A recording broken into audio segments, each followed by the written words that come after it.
Set, and you're starting off yesterday. In fact, we covered the socialist primaries, didn't we? And it's the crime rate in Marseille that's making the front pages today. Yes, we've got an old-fashioned left-right debate going on the front pages today. This is all about the crime rate in Marseille, which has soared in the last year. Notably, armed robberies have gone up 40%, so the government's keen to show they're doing something about it. The Interior Minister, Claude Guéant, was down there yesterday, to install a new chief of police in charge of Marseille, and Le Figaro headlines with Guéant attacks the left on over its record. Basically, their argument inside is, as ever recently, very loyal to the government's party line, saying that the actual rise in criminality in Marseille dates back to the period from 1997 to 2002 under a socialist prime minister, and that it's the socialist regional government down there in Marseille which has made naive policy decisions which have led to this rise in criminality. But Guéant's not the only one down there yesterday. The socialist leader Martine Aubry was there also. So there's a different story being told on the left-wing papers. What a surprise! Yeah, what are the left wings saying today? Well, Le Monde looks at police numbers on their front page. They've got this headline inquiry here on the front page, where is the police? Now, one of the government's policies to deal with the problems in Marseille is that they're sending 166 new police officers, but the paper points out that still won't take the numbers back up to what they were a year ago before Sarkozy's government started cutting police numbers, and their reporters have been out and about around the country to find out what the French people are making of these police cuts, and as you might imagine, they find no shortage of victims of crime who are willing to complain that police didn't react quickly enough, that muggings are soaring in their area because the police have been cut.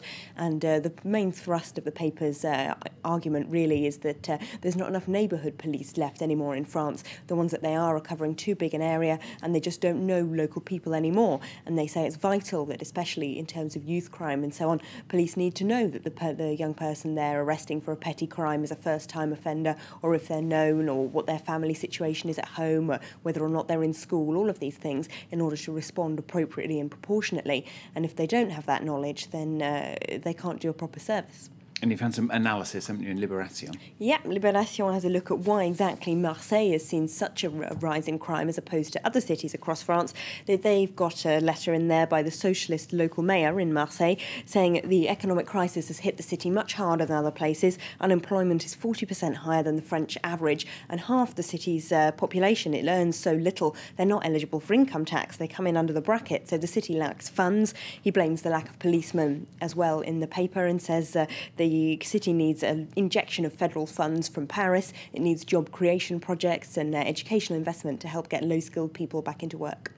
Now, the paper's also talking about Dominique Strauss-Kahn. We've seen him return to the IMF in Washington, now his hometown. Looking to welcome him back, is that the right word? Yes, this is Le Parisien. They mention it a little bit here on the front page. They've been to Sarcelles, which is his hometown, where he was once mayor, where 3,500 people signed a petition in his favour while he was in jail in the US. And apparently now they're planning a welcome back party with a street party and a concert and so on.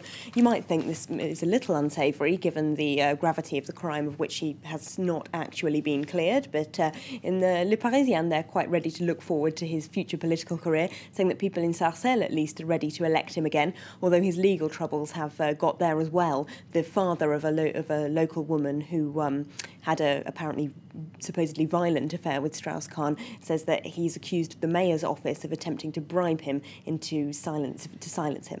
And finally, some more problems for French politicians, legal worries anyway. Jacques Chirac, his trial, it's for creating fake jobs to pay friends with state funds. That's the allegation, isn't it, when he was mayor of Paris? Yes, so there are allegations that date back 20 years and the trial has been postponed over and over again, but it is meant to start on Monday, so Le Parisien is looking forward to that. They've got the exclusive information that he will be let off coming into most of the days of the trial because of the state of the 78-year-old former president's health, but he will be there apparently on Tuesday to hear the accusations against him. And the Le Parisien suggests that this is already a sign that he might get favourable treatment by the court, and they call it a gentleman's agreement. OK. Of course, full coverage of that trial when it kicks off next week here on France 24. Elena, thanks very much. Elena, here with the French newspapers every day. Time for the headlines then. The flight of the Gaddafis.